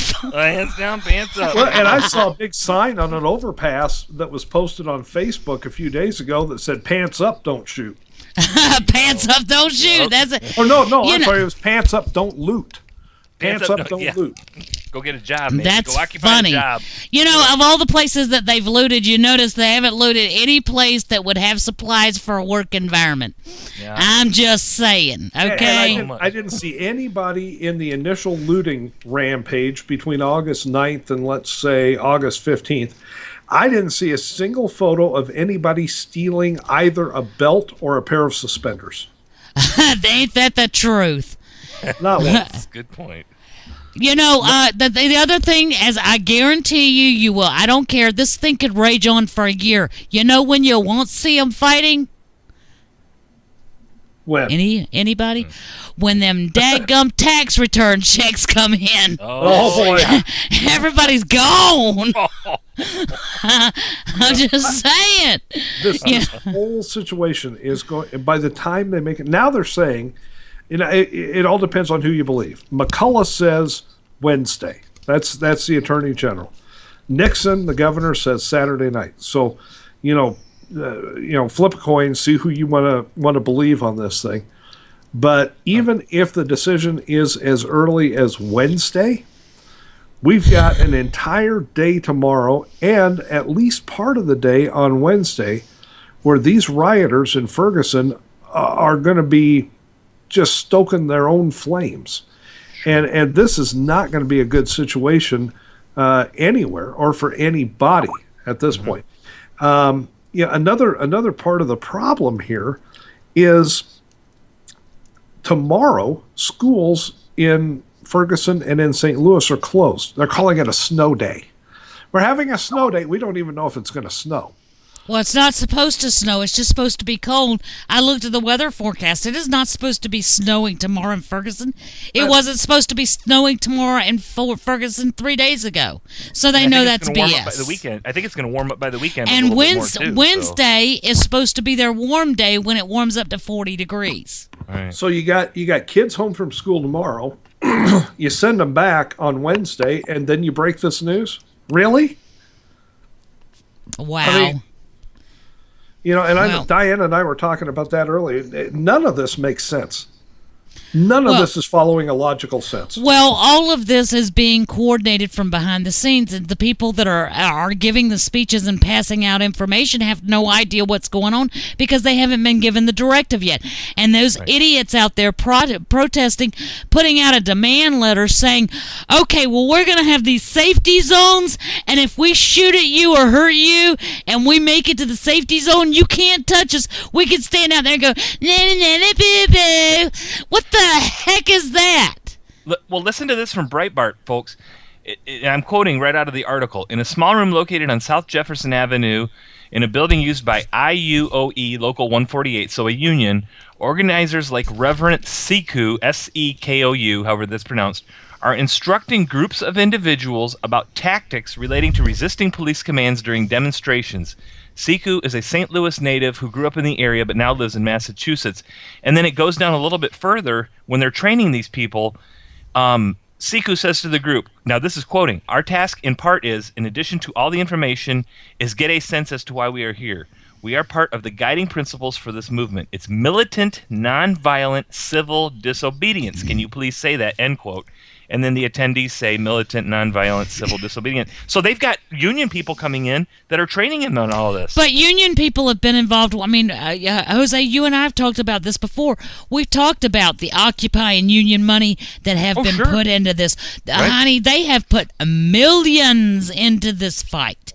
And again, we tell everybody, follow the money. And guess where the money's going? All the way to the top. Yeah, I mean, you can almost follow it back to George Soros, almost. Right. And I mean, that's where they've been pushing from the very beginning. They also have demanded. They haven't demanded. We reported yesterday about the email that I had received. Not yesterday, Thursday, about the email I had received just as we were leaving for the day. From our friends Okay, right. We're talking about the safe houses that they've set up with the residents that are pro Michael Thug Swisher Brown, and they have set up these safe houses so that they can run into them and they can seek shelter. And they have coordinated that as well. So, I mean, this is going to get ugly. And the KKK is going there. Of course, Anonymous has attacked KKK, not for any other reason, it appears, except their desire to remain anonymous, which I don't really get all that. But okay, fine, whatever. I'll get more of that information for tomorrow. Now let me pose this to Diane, because I know Diane has been keeping people up to date on Facebook and social media as all this either did or didn't happen tonight. Diane, what the general mood of people that were weighing into that thread is unbelievable. Yes, I've been posting and, like Craig said, trying to keep everybody up while we were doing the breaking news. People are furious. They want this verdict straight across the board, from those that are rioting to those on our side to those in both families. They are tired of this stalling tactic. And that's all it is. It's a stalling tactic. I don't know what's going through Nixon's mind. All I can think of is he's running this all through Obama. Democrat staying together with Democrat. I don't know. There is no legitimate reason. I do not believe the verdict has not been reached. I think they're afraid to give the verdict out. Well, I completely agree with that. The idea that they've gotten to this point and there's no verdict. I mean, if you had no verdict, why would you activate the National Guard? Why would you initiate a state of emergency? Why would you call in the militia? Why would you issue a no-fly over the metro area tonight for news helicopters? Why would you do all of that? Why would you cancel school for a snow day on a day where it's not supposed to snow if you didn't have the decision in hand? It doesn't make sense. It certainly appears that they're all working in conjunction, and now with what the FBI released and all these different agencies seem to be working in lockstep together, maybe they finally figured out how to get their communications right. Well, they've gotten their communications right as long as it's against everybody else. Yeah. As long as the government's in control, it's all good. We can talk. Right. No, they certainly have seemed to get it all together, and they've got a purpose. And the whole Trayvon thing down in Florida, that fizzled. They were trying to get that started too, but it just never quite went anywhere. And I think they're hoping that even if they have to make it happen, this is where it's going to happen, whatever those nefarious plans are. We can only speculate. But I think we have a pretty good handle on the situation, and so do a lot of other people that are, viewing it from the outside and thinking, why do they keep stirring things up here instead of just letting it die down and let it be done with? And thankfully for CPR Worldwide Media, Diane has volunteered to keep an eye on this 24/7, and not only until the announcement is made, but until the rioting is over. Oh dear, no, Craig, you're gonna help me with that, because when I go to bed at 2:30, 3 in the morning, you're just getting up. He's gonna put you to work. I mean, that is hilarious. I swear I heard her volunteer that earlier. That is hilarious. I think the cold's getting to your brain, Craig. Oh boy. Lord. I'll tell you what, folks. I did an article today in the National Patriot about Ferguson. It's a two-part article. Part one was today. I got part two coming out tomorrow. And it really puts the light of honesty on this entire mess that's going on there. And if you didn't read part one yet today, folks, go to thenationalpatriot.com. Give it a read. Part two will come out tomorrow. I'm not holding anything back. I'm just telling it the way it is.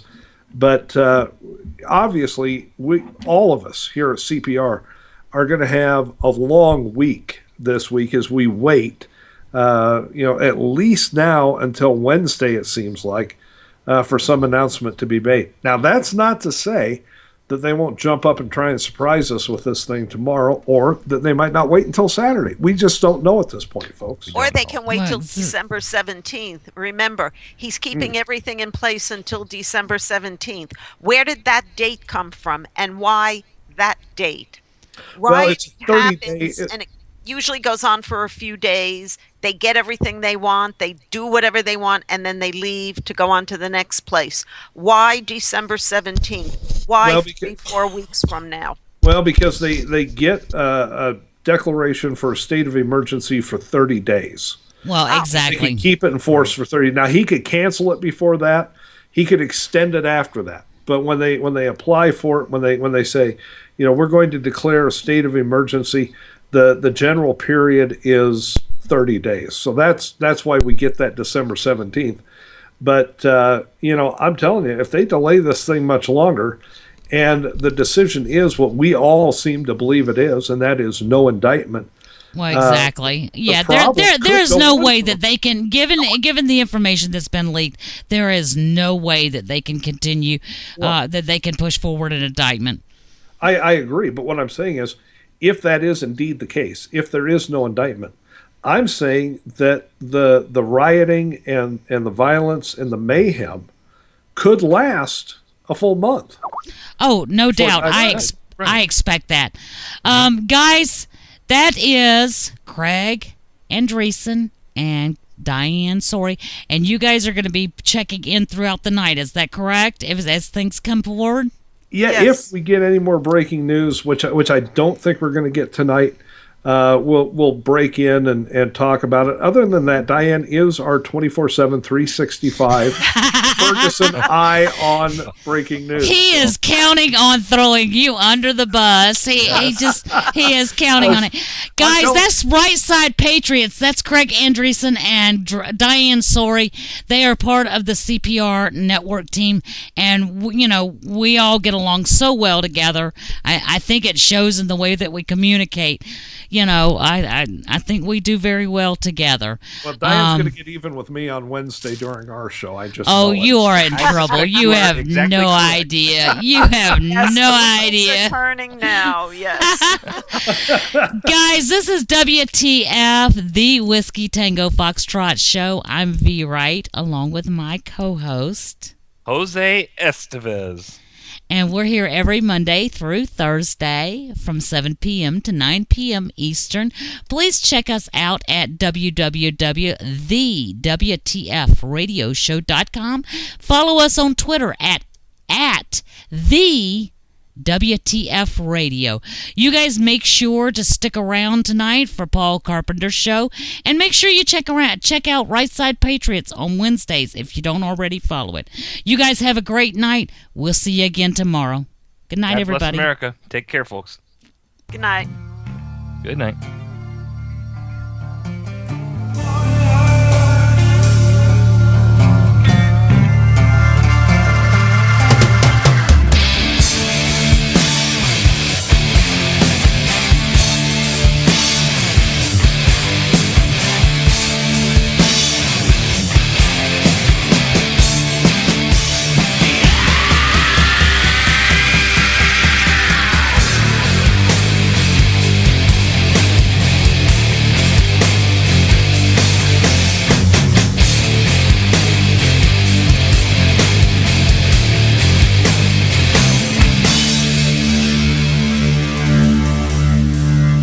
So don't tell me who's wrong and right when liberty starts slipping away.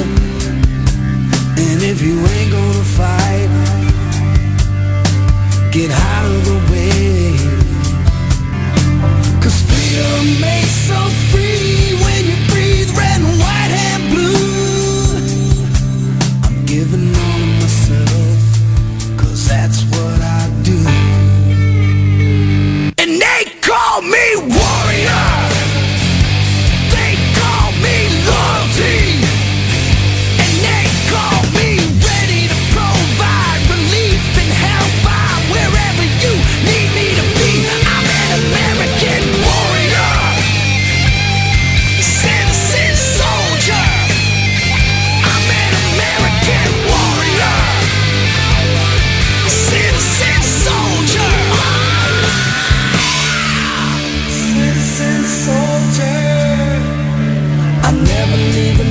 behind.